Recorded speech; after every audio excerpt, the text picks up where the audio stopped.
This is Southern Cross News with Joe Palmer. Good evening everyone and welcome to Southern Cross News.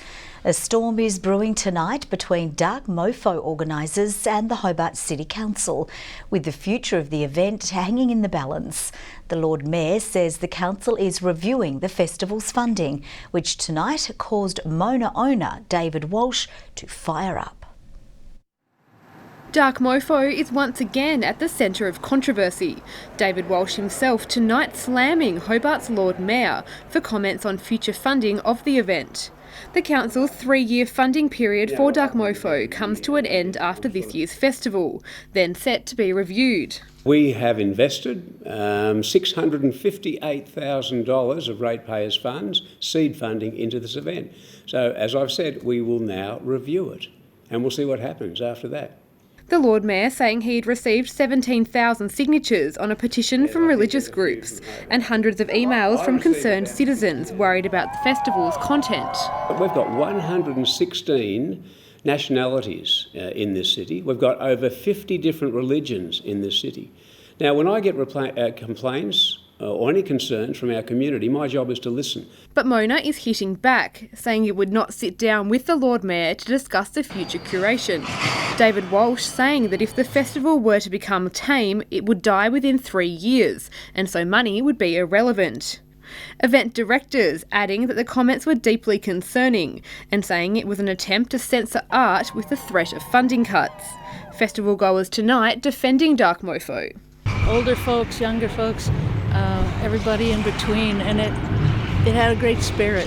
So I think it would be a great loss if it couldn't get the funding to continue. The depth of culture that's sort of been put into this town from the festival, I think it'd be a real shame, real waste to get rid of it. I don't think it's really catering for families, but having said that, there is so much in Tasmania now for families that I don't really mind that. Others saying they had travelled long distances just to take part in the iconic festival. The Dark Mofo Festival has long attracted visitors, not just from mainland Australia, but from across the globe. Festival organisers saying today that it will not accept funding with artistic limitations attached. It's bringing heaps of people to Hobart every year, and there's no other festivals like this in Australia, so why not keep something that's unique? We bumped into people from Chicago, New York, France, the UK, who've come specifically for the festival to actually engage with the art, engage with the music. We're all coming together for, well, one thing, and that's to celebrate everything Tasmania has to offer, which is, food, music, art. Michelle Wisby, Southern Cross News. Campaigning has continued on the hustings in Braddon, with both sides today making their pitch to voters' wallets. The Liberals were out spruiking tax reforms, while Labor is calling on the Banking Royal Commission to visit Tasmania. As the battle for Braddon reaches the midway mark, Brett Whiteley was today out urging voters to buy the government's message on tax reforms, passed yesterday in the Senate. Taxation relief.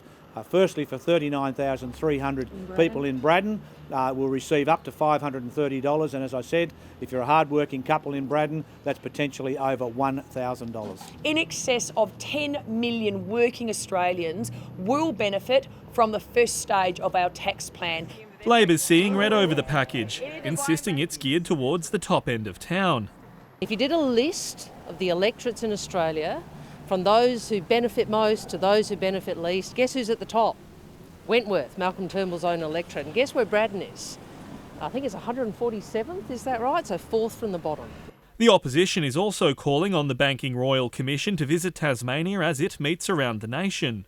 Brian TIPLER is among Tasmanians who have made submissions to the inquiry. He claims an NAB account of $24,000 of inheritance from his late mother vanished after it was deposited in the late 90s. It wasn't until perhaps a few years ago that I suddenly realised this money should be around somewhere. I've approached the banks, and the banks have chosen to hide behind the statute of limitations. In a statement, NAB said it did not comment on individual matters, but was examining the matter. Brian's message is blunt. Find my money for me, and as for the Royal Commission into banking, I think that's a great thing, and I hope they too can come to the party and help me find my money. Sean McComish, Southern Cross News. Launceston is a step closer to becoming the home of a new National Qantas Pilot Training Academy. The aviation company released its regional city shortlist today, and if successful, the city would become home to up to 500 trainee pilots next year. Making the cut from 60 to 9, community leaders now confident Launceston could go all the way. I'm not surprised. We are one of the best regional cities, if not the best, in Australia. Certainly, I think the airport technically is really well placed. Our airspace structure, our control tower, our instrument landing system are absolutely suited to a flight school. Despite the good news, there was disappointment. Another Tasmanian city didn't make the cut. I've got to say, from a Devonport perspective, it's disappointing, but the good thing is that Tasmania's still in the game. That's important. The academy would open next year, training up to 500 pilots annually. Qantas estimating 640,000 pilots will be needed over the next 20 years. The demand for commercial pilots is huge at the minute, and it's right the way around the world, and it seems to be from the large mega carriers right down to the regional carriers. So yeah, if we get the right sort of facility, then who knows where that can go. Launceston now up against Alice Springs, Dubbo, Tamworth and Toowoomba, to name a few. So I think now is where some of the detailed work really begins. Over the next few weeks, the Qantas management team will travel around Australia, meeting with community leaders and airport operators at each of the 9 cities chosen. The council will be involved in some way, shape or form, and the government's obviously going to be involved with that. We want to work together to give the best picture of what a great city that we have. More than 14,000 aspiring pilots have registered their interest in the academy, with a final decision on its location expected in September. Jessie Gilmour, Southern Cross News. Tasmania Police is investigating an aggravated burglary and assault at a home on Glenwood Road in Relbia. Police say a 19-year-old man was taken to the Launceston General Hospital following the incident. Investigations are continuing and witnesses are urged to come forward. A record number of brave souls have bared all in the freezing winter elements, donning their birthday suits to celebrate the winter solstice.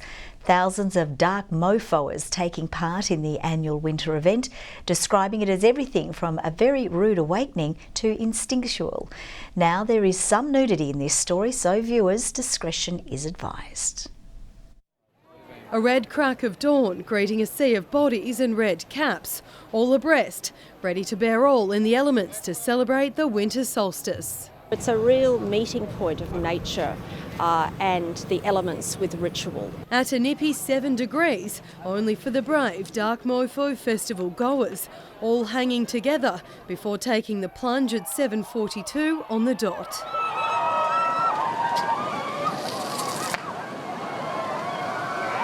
Screaming joy and screaming just fear, really. Floundering around, the morning nudists opting for just a quick dip. You swim pretty fast because I suppose instinct takes over. Probably 20 seconds, not long. Sharp. Everything just sharp everywhere. Some sending a political message, others enjoying the spirituality. Got your kid off and with a bunch of strangers that you suddenly feel really close to. All shapes and sizes flocking to the annual event where nude isn't rude. So we all fit in somewhere. And after about the third time when you've accidentally looked at someone's genitals, everyone just gets past that. A milestone for 74-year-old Graham, who's wheelchair-bound but today finally able to tick it off the bucket list with some help from his friends. And if you can do it, try. While the numbers were less than expected this year, there was still a record turnout, with a whopping 1,537 people ridding their inhibitions, saying goodbye to the backside of the longest night of the year. Judges get amongst it with the baristas. Everyone is as one. It's a celebration of humanity. Louise HEDGER, Southern Cross News. Those taking part in last night's CEO sleep out at UTAS Stadium certainly got a taste of sleeping rough this winter. 60 CEOs braved near freezing temperatures overnight, rugged up and huddled together, raising money to help support the state's homeless. As the nights get colder, you kind of start to think about the people that are living on the streets. And I thought, you know, what can we do to try and help that and make a difference? And so mentioned to the girls at work about it, and they said, well, we'll do it with you too. To me, it's important that we as leaders understand what is going on in the community, and I think just doing this is a very small part of showing some support to those people who are struggling. The annual event has so far raised more than $170,000, with IGA CEO Grant Hinchcliffe dominating the leaderboard on $28,000. Plans to permanently secure Summer Festival Mona Foma are now a step closer, with the state government announcing funding for the next 3 years.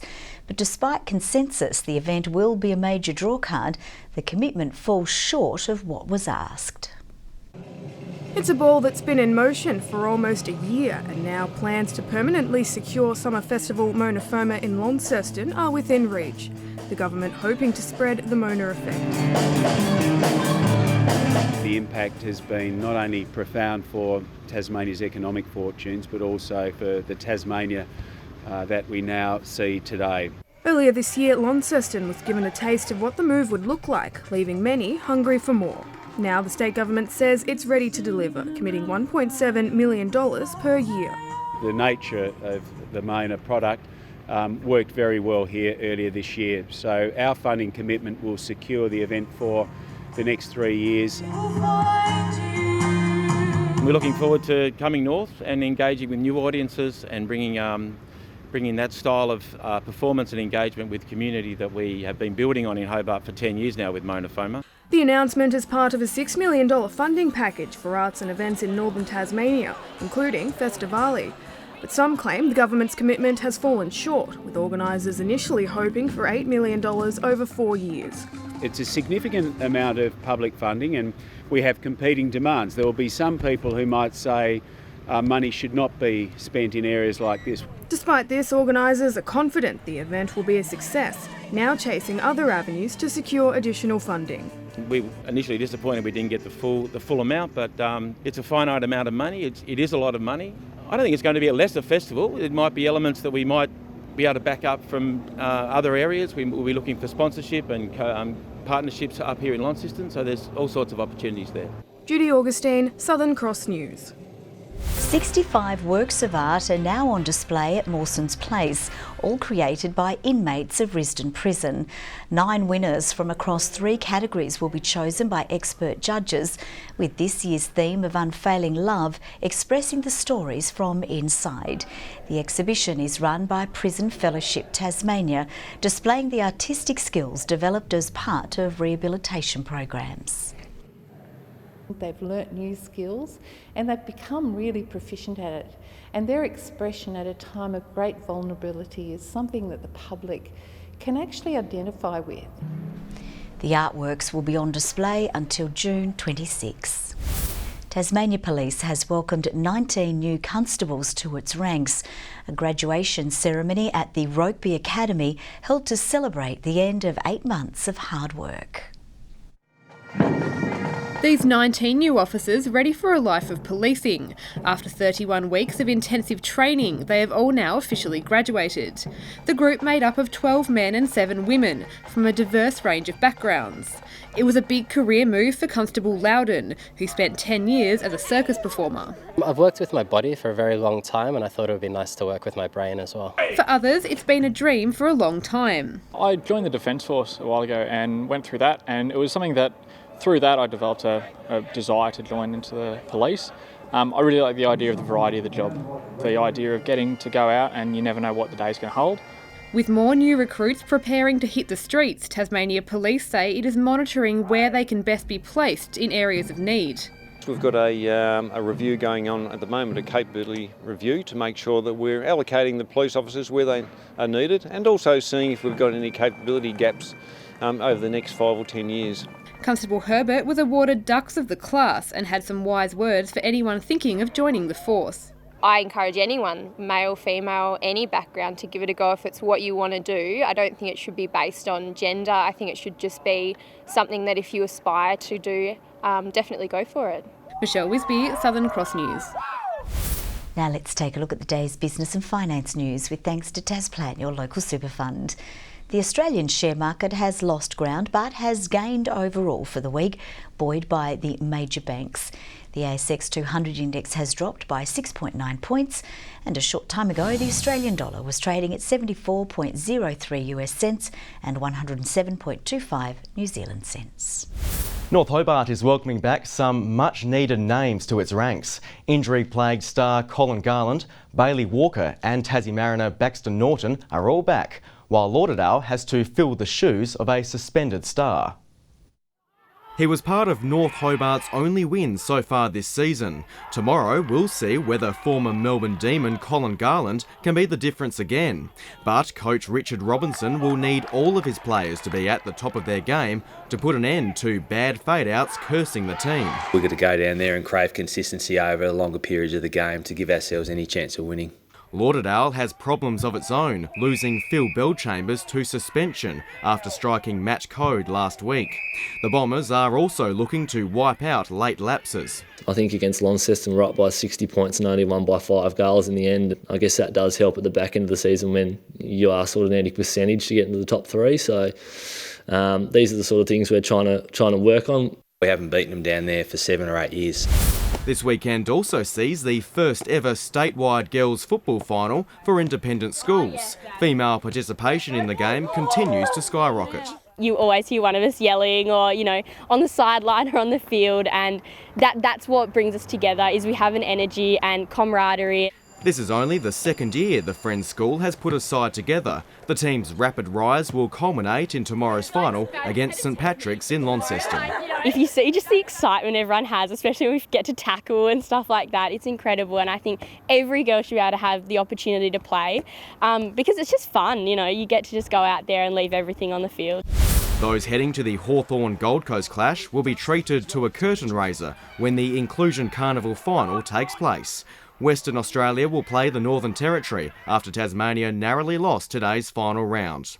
And the Wynyard Showgrounds will be packed for a special guest appearance. Superboot and cult hero Brendan Favola will don brown and gold for the South Burnie Hawks when they line up against Caprona. The Darwin League match is set to be a classic in its own right as the 2nd and 4th place sides vie for a safe spot in the top 4. A rematch of the Lacko Seljack Cup final this weekend will give one side a clear edge on the NPL table. Only goal difference separates Devonport and South Hobart for second spot. South coach Ken Morton says his side has quickly moved on from the 1-0 Lacko Seljack Cup loss. We didn't talk much after the game about it. We were disappointed in our performance that day. We didn't find a cutting edge. And you move on from that and you try and put your season back on track with wins in the league. The side will be without Alex Walters and defender Kobe Kemp for the match. Good evening. Hobart had the warmest night and early morning of the population centres, perfect for bearing all on the beach. Everyone there peaking at 13 degrees. Friendly Beaches and Campania the top today with 15, 14 a very popular temperature. Smithton, St Helens, Lowhead, Ouse and the Islands all on that lawnmower number if you talk bingo language. Strawn 13 degrees, Lyawini the low with -3.